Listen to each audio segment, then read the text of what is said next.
YouTube friends. Today I'm going to show you how to make a frame out of your own photo.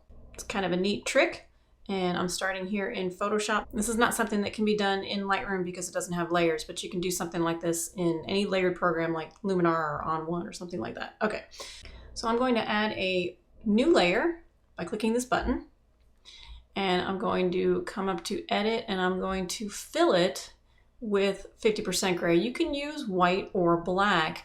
I just like the gray because it's very neutral. So I'm going to fill that with 50% gray, click OK. All right. I have to unlock the background layer in order to do what I want to do. So I'm going to click on that unlock button, and I'm going to move the gray layer, drag it down behind it. Okay, so now this is sitting on top of the gray layer. Now I'm going to duplicate this one. Okay. All right, on the top layer, I'm going to hit Command T, which is the shortcut for free transform. I'm just going to make this a little bit smaller, and I'm going to center it again, and I'm going to click OK. So now I have this, but it looks a little weird. This edge here looks kind of strange. So I have to come down to the middle layer. Let me get this out of here. And I'm going to lower the opacity of the middle layer right there.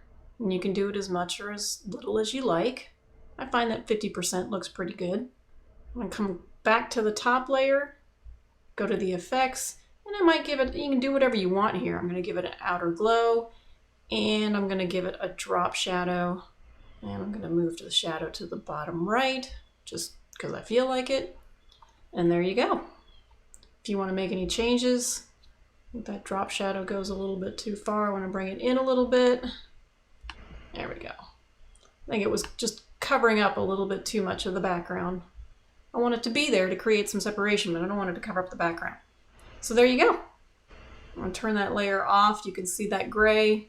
And now I've created an actual frame out of my image itself. Have fun doing that with your photos. I think it's just kind of a nifty trick.